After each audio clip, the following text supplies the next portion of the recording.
Enola, I have to go now. You came back for me. I like you.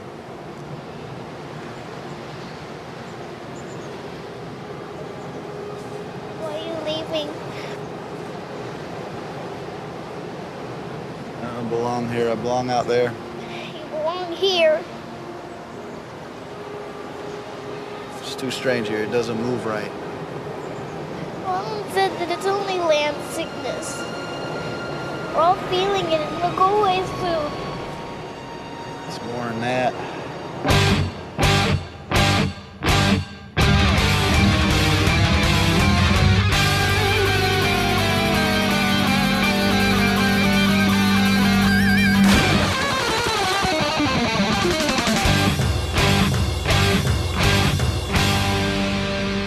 Welcome to the Mad Max Minute presents Waterworld H2O minutes at a time. I'm Rick. And I'm Julia. And today we're talking about minutes 163 and 164, which begin with preparations for the mariner's departure and end with Enola running away down the beach. The first shot that we get in this week's clip is a catamaran boat sitting beneath some trees by the beach. Now, we've talked a lot about catamarans over the course of this movie because the mariner sailed a trimaran through most of it. We were a big fan of the trimaran. Yeah. And out of curiosity, I looked up the Wikipedia page for catamarans, and that style of boat was invented by what Wikipedia calls the Austronesian people, also referred to as the Austronesian-speaking peoples, which are a large group of various peoples in Taiwan, Maritime, Southeast Asia, Oceania, and Madagascar that speak the Austronesian languages. It makes sense that that boat style would get pulled up to Tibet because Tibetans don't really have a boat style. Right. They would have to borrow it from somebody else. The word catamaran is derived from the Tamil word katamaram, which means logs bound together. However, the original word did not refer to the double-hulled boats at all, but to a type of single-hulled craft made of 3 to 7 tree hunks lashed together. And then the term evolved in English usage to only refer to those double-hulled boats. The catamaran style was an early technology of the Austronesian people. Early researchers like Heingoldern in 1932 and Hornell in 1943 once believed that catamarans evolved from outrigger canoes, but modern authors specializing in Austronesian culture like Doran in 1981 and Mahdi in 1988 now believe it to be the opposite, that it was a separate thing. Okay, that they were completely separate. Yeah. Okay. But I like that the catamaran boat is one of those things that you find from Indonesia, India, the Pacific Islands in general. And so geographically speaking, it's very close to Nepal. And that does support the idea that we talked about last week where the waters are rising and people are like, all right, we know where the highest land is. Let's go there. So Right. The people who are closest to that are the people from that part of the world. Greater India, Indonesia, Australia. It would have been a quicker journey for them and easier for the everyday, economically leveled people, the poor and the middle class of their respective economies to make it there. Whereas for Americans, really only the rich people could have gone there. Yeah. It's such a long journey that the rich ones got there.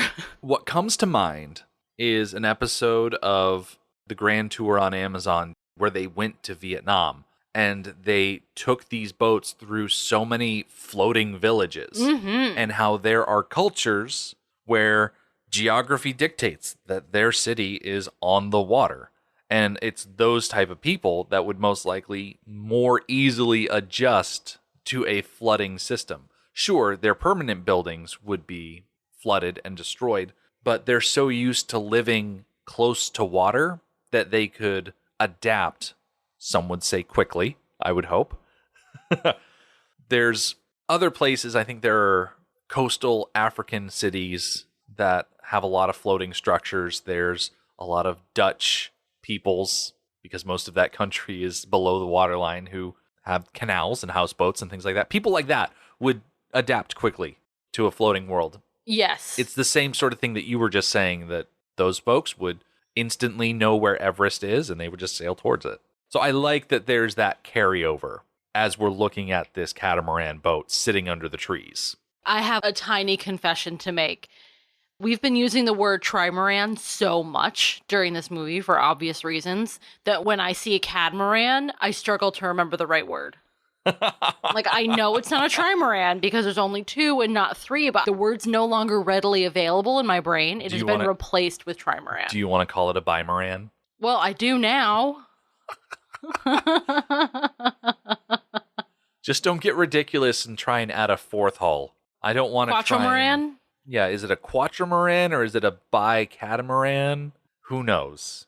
Formaran? Whatever it is, it's too much. I don't like it.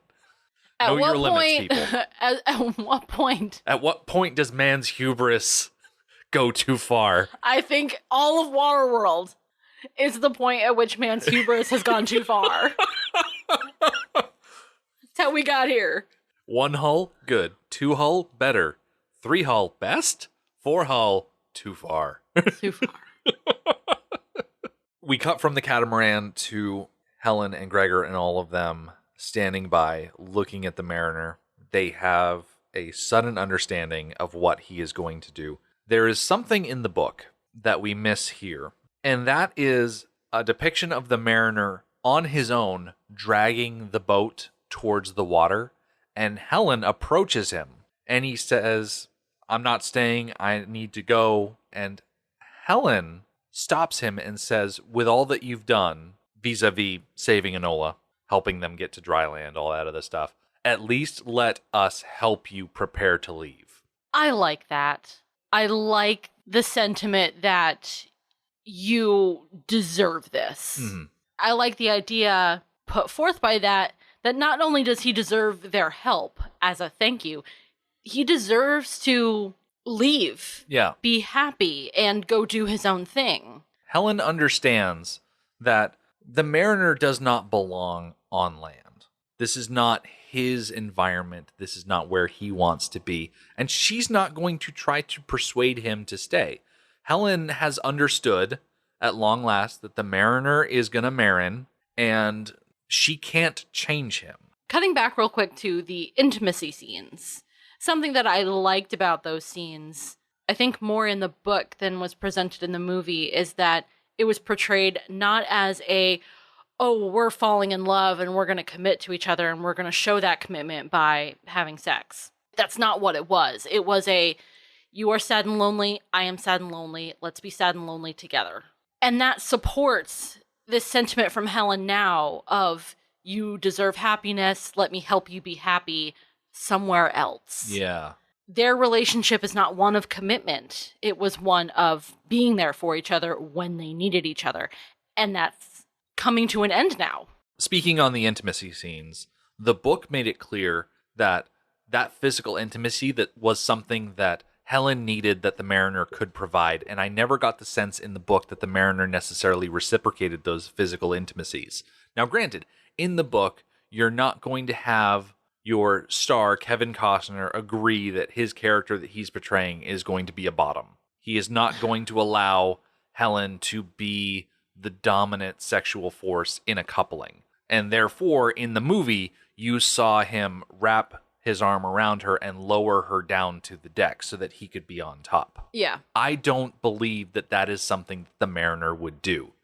The mariner would have to be pushed back onto his back so that Helen could do her thing. Based on my understanding of the character, that's who I believe would be the top and the bottom in that situation. I agree. I do not know where to go from there. I was not prepared to have a top and bottom conversation. The next thing we see in the clip is the catamaran dragged out onto the beach. Gregor the Enforcer and Helen have this little back and forth path that they're walking as they are loading supplies onto the boat. He's got water, he's got plants, he's got, I'm assuming, rope and things like that. While the adults are hard at work, Enola is sitting off to the side on a piece of driftwood, holding her silver music box, and the mariner is approaching her. In a society of 5 people, children should be working. She is perfectly capable of carrying things back and forth, but she is allowed to sit there and mope. Enola is the one person of this group that does not understand why the mariner has to leave. I love this fact. I really, really appreciate the fact that the adults understand, don't argue, and help. Mm-hmm. It's a very mature handling of 1/5 of your society deciding to leave. And they're like, okay, we're going to help you. Mm-hmm. And then there's Enola, who she's a child. So, of course, she's going to mope when her friend decides to leave. Yeah. That's a very childlike thing to do. So, in that sense, I'm okay with it. I'm annoyed because it's Enola, and she's just got to mope about it. If Enola was your child, you would never let her sit idly side while other people were doing work. No, not if there's only 5 people and she's capable. Exactly. No, grab something. I want to dive into the book before we talk about the scene from the clip, because it's largely the same. There are a few differences, so I want to cover the book first, and then we'll get into the movie. Parading onto the beach with various supplies they'd gathered came Helen, Gregor, and the Enforcer. The mariner had lived alone for longer than he could remember. He was surprised by the feeling of warmth these people spawned in him. But Enola was not helping. She was sitting on a log, staring out to sea, her expression morose. It was as close to pouting as he had ever seen her come. He patted across the sand to her and said, "For the first time in your life, you have nothing to say?" She said nothing, didn't look at him. "Sing that song of yours," he said. "You hate that song. I like it when you sing it." She still didn't look up at him, so he knelt down beside her, closer. "Enola," he touched her arm. "I have to go now." Now she looked at him, and the big blue eyes were clouded with tears. "But you came back for me." "Of course I did," he said. "You're my friend." And she threw herself in his arms, and the tears flowed. "Why? Why are you leaving us?" He patted her back. "Because I don't belong here." He eased her away, looked at her hard, but gently. With his head, he gestured toward the sea.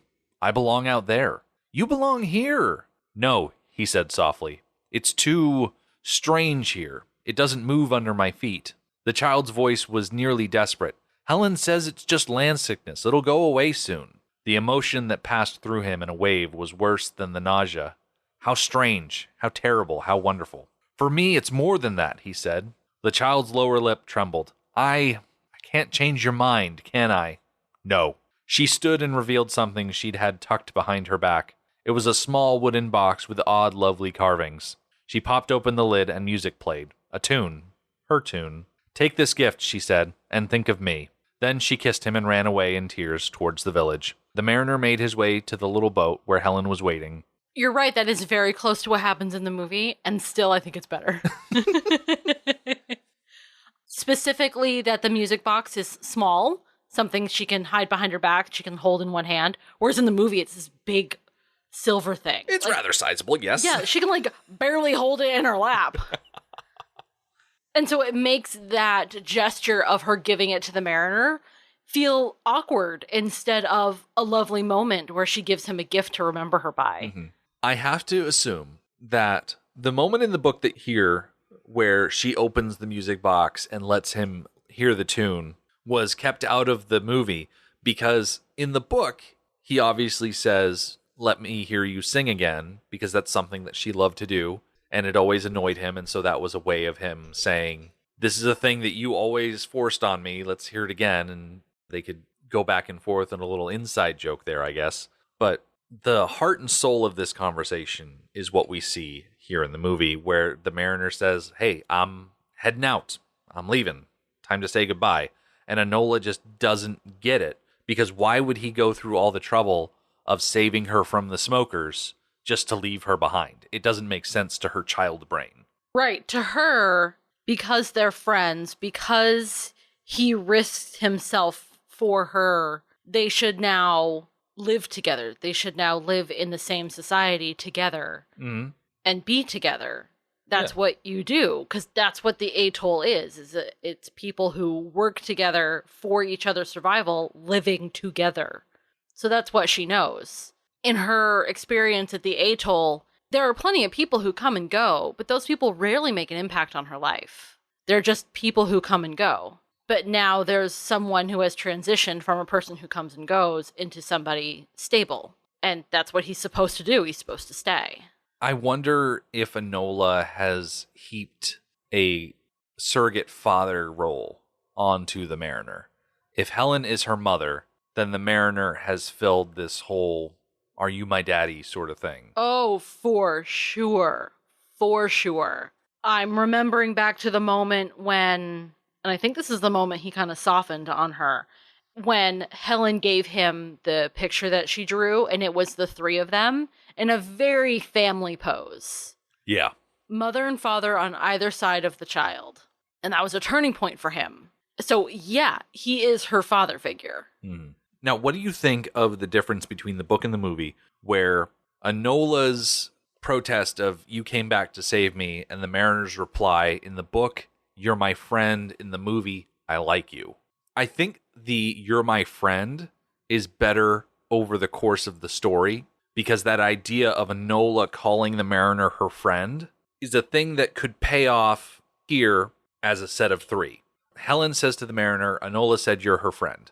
The Mariner says to the Deacon, she's my friend.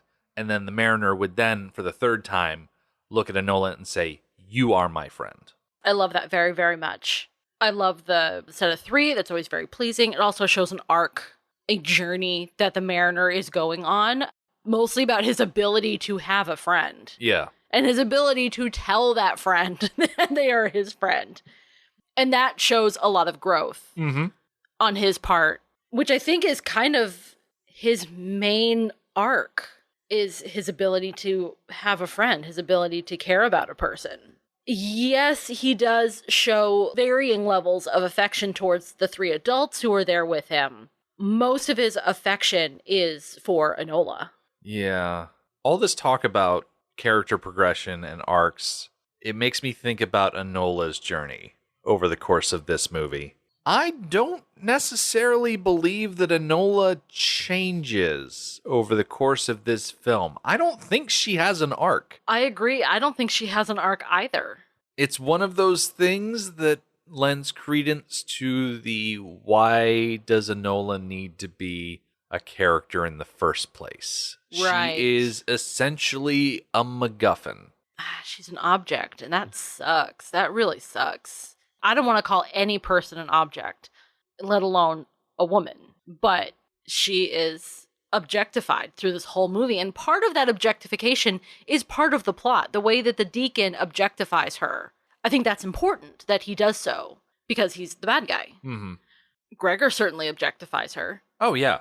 Gregor sees her as a map. Yeah, constantly. Does he even ever treat her like a person instead of just a map? Not much. Not as much as Helen does. Enola was put there because she needs to be the one thing that both the Mariner and Helen care about. And the best way to do that is to make it a child. Well, if that's the case, I wish they just kind of skipped her and just figured out a more useful way to get them to care about each other. I'm not sure. I'm really not sure. I just don't think Enola is a necessary part of the plot. And like Rob Lumley said, several weeks ago now, that it's odd to have a child in a movie that's not geared towards children. When the individual, that character, does not need to be a child. You know what? It's an odd choice. Maybe that's why they had Enola be a child. Not to try and pull in the younger audience, but because this movie is geared towards adults, and adults typically care for children. I love how you said typically, because I don't like Enola. Typically, adults will look at a child in a situation and say, oh yes, I, an adult. Most adults are parents or familial relationship to children in such way. And so they look at these kids and say, oh, these kids are something that needs to be protected. That is very true. And even me, like, I'm not a big fan of kids in general. I like the kids who are in my family and friend circle. It's like I dislike children. Just not a big fan. Not a big fan of Enola as a character. But if I were in the Mariner's position where I come across a child who is in danger, who needs to be saved over and over again, who needs to be cared for, I would probably do it. Because that's part of our species. And part of every species. We protect our young. Because part of being a thing that is alive is wanting to pass down our genetic information. Yep. And that's what children are. They are passed down genetic information. What kind of arc could Enola have had? as a character. I think she could have understood the Mariner better, which is exactly what she doesn't do in this scene. The Mariner spends time getting to know Enola, like through her drawings and whatnot. What does Enola know about the Mariner? Does she even really understand his genetic differences? I don't think so. It's hard to say. So I think a good arc would be for her to learn about somebody who is different than herself and understand what that means. That means that if you find dry land, he's not going to want to live there. You hit the nail right on the head for the best possible arc for Enola, because it's something that can be conveyed simply. At the beginning of the movie, Enola is isolated and naive. She doesn't understand a lot about people, to say nothing of outsiders. And then by the end of the movie, because of her time with the Mariner, because of her time with the Smokers, now she understands that people are different than her and can have other ways of looking. You can have that realization portrayed in a conversation like this, showing maybe at the beginning of the movie a short scene between Helen and Enola on the atoll, maybe on the morning of the Mariner's execution. They had that short shot of the two of them waking up in the houseboat. And you could have had a short conversation between Helen and Enola where Enola is expressing all of this naivete about, well, why are these people doing this? Why don't they see this my way? You know, why doesn't everybody see things my way? And then here at the end of the movie, you can have Enola say, based on my experiences, on the adventures that I've encountered over the last however long it's been, I now understand that people are different and they have different needs. That could have been excellent. And she still could have been sad. Of course she's going to be sad that he's leaving. And she could express that sadness and give him a gift to remember her by. But she's so petulant about not getting her way that he's staying, that it reinforces how I feel about Enola. I am reminded, oh, right. Yeah, I'm not a fan. When she could have said, I am sad that you're leaving because you are my friend, and I'm grateful that you saved my life, and I understand that this is not a place for you, and I hope you come visit us. And I love you. Goodbye. Enola doesn't get the opportunity to say too much in this scene. She has 4 lines. A lot of them are protests, explanations, questions, that sort of thing. Yeah. The exchange that they have in the book, I think, is much more appropriate.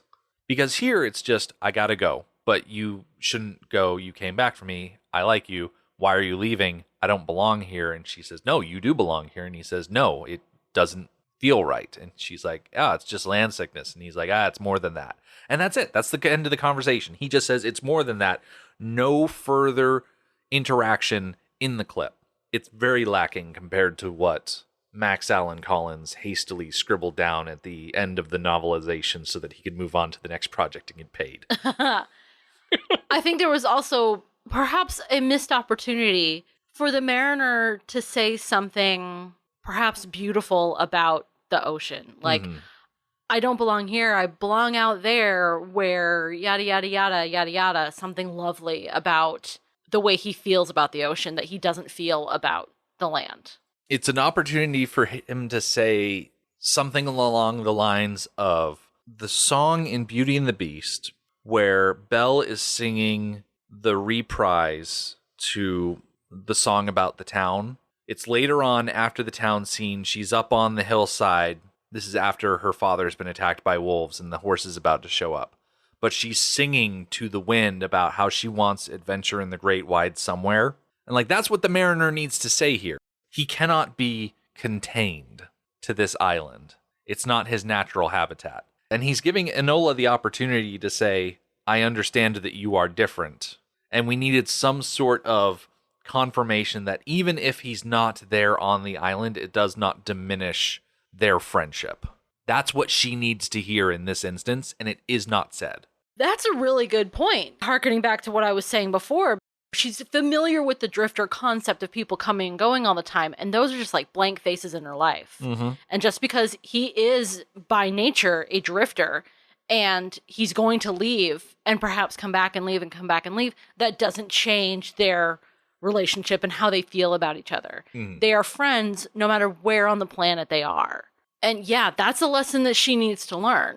I'm really not a fan of how this conversation concludes, of her running away. Yeah, she shoves the music box into his hands, says nothing about it, and then books it. Yeah, I feel like this conversation should have come to some sort of resolution where she's no longer as upset, that they understand each other in a different way than the beginning of the conversation. Otherwise, what was the point of the conversation? But by the end, it's mixed. She seems to accept his leaving because she gives him a gift to remember her by, but then she still runs away with more pouting. So it's very mixed, and I'm not really sure really how she's feeling anymore. Yeah. I don't know. And this conversation should have some sort of solid resolution to it. Getting away from the heavy stuff, you mentioned that you were not the biggest fan of Enola's hat. No, we get some really good up-close looks at the hat in this 2 minutes, which is excellent.